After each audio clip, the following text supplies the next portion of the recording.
सभी को मेरा प्यारा नमस्कार। मैं Akul Thakur let's study YouTube channel पर आपका हार्दिक स्वागत करता हूं। आई होप आप अच्छे होंगे, स्वस्थ होंगे। आज जब हिमाचल प्रदेश के जो मैदानी इलाके हैं वहाँ पे भारी बारिश हो रही है, जो पहाड़ी इलाके हैं वहाँ पे भारी बर्फ़बारी हो रही है, तो इस दौरान आपको अपना ध्यान रखना है। और इसको हम थोड़ा लाइफ से इस तरह से कोरिलेट करेंगे कि आपको पता है कि हिमाचल प्रदेश में पिछले 3-4 महीनों से सूखे जैसे हालात बन चुके थे, एक ड्राई स्पेल था। लेकिन लाइफ में किसी भी तरह की मुसीबत हो, जो सूखा होता है वो एक ना एक दिन ख़त्म होता है। आपको अपने अंदर का दिया जलाते रहना पड़ता है, अपने आप को मोटिवेट करते रहना पड़ता है। आप जहाँ पे भी हैं मेहनत करिए, क्योंकि मेहनत का कोई अल्टरनेटिव नहीं है। इस वीडियो में हम हिमाचल प्रदेश में आज की जो भर्तियों से जुड़ी लेटेस्ट न्यूज़ है उसके बारे में डिटेल में बात करेंगे। चाहे हम फिर बजट सत्र के बारे में बात करें, एसपीयू हो गया, एचपीटी हो गया, वहाँ पे किस तरह की वैकेंसी और कौन सी वैकेंसी वहाँ से आने वाली है उसके बारे में हम बात करेंगे। जो न्यूली सिलेक्टेड पुलिस कांस्टेबल है उनकी ट्रेनिंग की जो डेट आई है उसके बारे में हम बात करेंगे। जल शक्ति विभाग में जो जेई सिविल की भर्ती है उसके बारे में हम बात करेंगे। जो असिस्टेंट प्रोफेसर कॉलेज कैडर की वैकेंसी आने वाली है उसके बारे में हम बात करें। तो वीडियो लंबी होगी, लेकिन आप इस वीडियो को डिटेल में देखना ताकि आपको हर एक चीज़ की जानकारी हो। तो वर्तमान सरकार का चौथा बजट आने वाला है। वैसे तो पिछले 3 बजट में भी जिन भर्तियों की बात करी गई है वो उनमें से 70% भर्तियां हमें देखने को नहीं मिली हैं। लेकिन अभी एक नोटिफिकेशन जारी हो चुकी है जहां पे अलग अलग डिपार्टमेंट, बोर्ड, कॉरपोरेशन से जानकारी मांगी गई है कि किस तरह से वहां पे रोजगार दिया जा सकता है, कौन कौन सी योजनाओं के तहत रोजगार दिया जा सकता है, उसकी जानकारी दी जाए। क्योंकि आपको पता है नेक्स्ट मंथ जो है वो हिमाचल प्रदेश सरकार का विधानसभा का बजट सत्र हो सकता है, तो उसके रिगार्डिंग ये जानकारी चाहिए होती है। फिर उसके बाद आपको पता है कि बजट भी जारी होगा, उसमें भी कुछ नई भर्तियों की अनाउंसमेंट सरकार करती है, तो उसके बारे में है कि किस तरह से रोजगार दिया जा सकता है। नेक्स्ट अगर हम बात करें तो आपको पता होगा पिछले कल की वीडियो में मैंने आपको बताया है कि पर्सनल डिपार्टमेंट की तरफ से एक नोटिफिकेशन जारी होती है जिसमें कि एक स्टैंडर्ड फॉर्मेट जारी हो चुका है आरएनपी रूल्स के रिगार्डिंग। वैसे उम्मीद थी कि ये 3-4 महीने पहले जारी होगा, तो आपको बहुत सारी ऐसी भर्तियां जो आरएनपी रूल्स में अटकी हैं वो अभी तक आपको देखने को मिल गई होती, लेकिन फाइनली जो है वो फॉर्मेट जारी हो चुका है इंग्लिश में और हिंदी में। इसी में आपको अब फ्यूचर में सारे जो अलग अलग डिपार्टमेंट, बोर्ड, कॉरपोरेशन में आरएनपी रूल्स होते हैं वो इस फॉर्मेट में देखने को मिलेंगे। पिछले कल की वीडियो में मैं शेयर कर चुका हूं, किसी ने नहीं देखा है तो उस वीडियो को देख सकते हो। एसपीयू की बात करें तो काफ़ी ज़्यादा इस यूनिवर्सिटी में जो है वो वैकेंसी है, लगातार ये खबरों में बनी रहती है, चाहे वो जेओआईटी के लिए हो, चाहे यहाँ पे जो वैकेंसी है उसके लिए ये खबरों में बनी रहती है।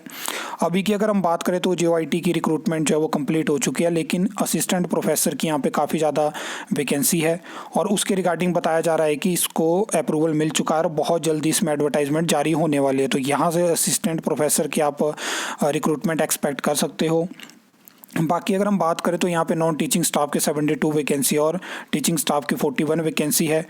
ये जो 72 वैकेंसी नॉन टीचिंग स्टाफ की है, यहाँ इसमें कुछ ऐसी वैकेंसी भी है, मतलब 39 यहाँ पे डेली वेज और आउटसोर्स के बाद ये 72 वैकेंसी यहाँ पे नॉन टीचिंग स्टाफ के। तो ये अंदाज़ा लगा सकते हो कि कितनी वैकेंसी है।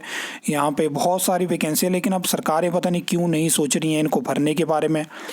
बाकी मैं आपको बता दूँ कि जो न्यूली सिलेक्टेड पुलिस कांस्टेबल हैं तो उनकी ट्रेनिंग होने वाली है, तो उसके लिए जो है वो जो डेट्स हैं वो अनाउंस हो चुकी हैं। ये आप देख सकते हो, अराइवल डेट यहाँ पे है, स्टार्टिंग डेट, ट्रेनिंग कब से शुरू होगी, सारी डेट यहाँ पे हैं। तो इसके बाद फिर नई भर्ती की सबको उम्मीद है, जिसमें मैंने आपको बताया कि वो एक्सपेक्टेड है कि इस साल शुरू हो सकती है।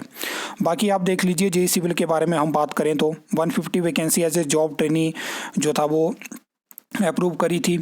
फिर मैंने आपको बताया कि 75 आपको देखने को मिल जाएगी, लेकिन बहुत सारे स्टूडेंट ने प्रश्न उठाया कि आपके पास इसका वैलिड प्रूफ क्या है। तो मैंने आपको बताया था कि लास्ट भी मैंने बताया था कि जो वैकेंसी 40 अप्रूव हुई है तो उसको ऐड किया जाएगा, क्योंकि आप पहले जानते थे कि 50 वैकेंसी अप्रूव थी जिसमें कि 40 आपको टेस्ट से देखने को मिलने वाली थी, तो ये बढ़ के 75 हो चुकी है। तो ये आप देख लीजिए।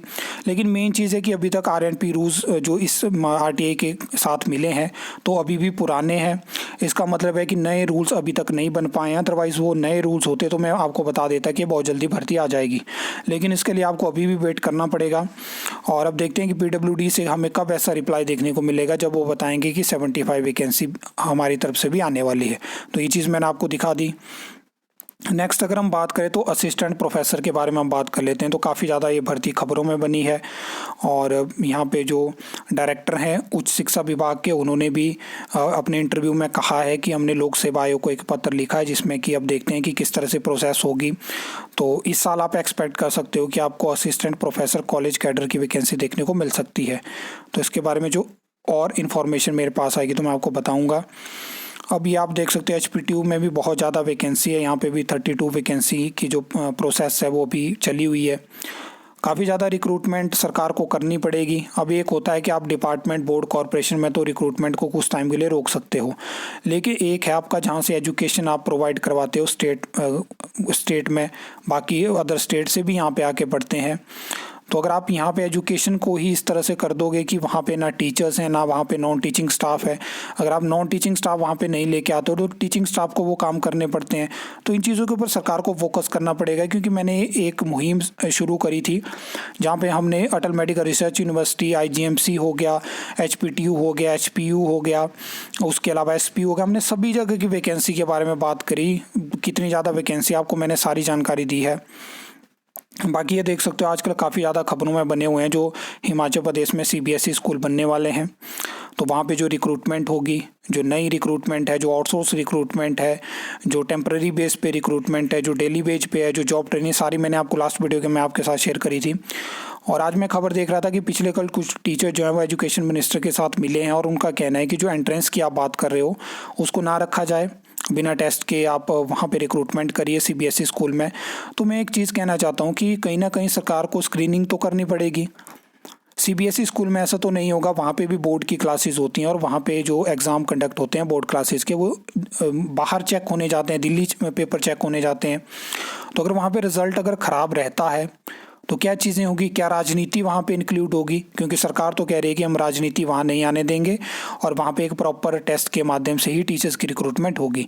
बाकी जो इंग्लिश और मैथ के टीचर्स की बात करी गई है वो तो आपको पता है कि राज्य चयन आयोग हमीरपुर से होगी और 5 साल के लिए होगी। और भी योगा टीचर हैं, वहाँ पर बहुत सारी रिक्रूटमेंट होगी। तो इन चीज़ों के ऊपर सरकार को सोचना पड़ेगा और टीचर्स को भी देखना पड़ेगा कि वहाँ पर अगर सरकार ने ऐसे कुछ सोचा है तो वहाँ पर वही टीचर्स पहुँचने चाहिए जो उस टेस्ट को क्लियर करते हैं। सीधी बात है, मेरे हिसाब से तो मेरा तो यही पर्सनल ओपिनियन है। हो सकता है जो वीडियो देखेंगे उनका कुछ और ओपिनियन हो, तो अपना ओपिनियन अगर आप बताना चाहते हो तो आप कमेंट सेक्शन में बता सकते हो। आई होप आपको वीडियो अच्छी लगी होगी, इन्फॉर्मेटिव लगी होगी। तो वीडियो को लाइक, कमेंट, शेयर कर सकते हो, चैनल को सब्सक्राइब कर सकते हो फॉर द न्यू अपडेट्स के लिए।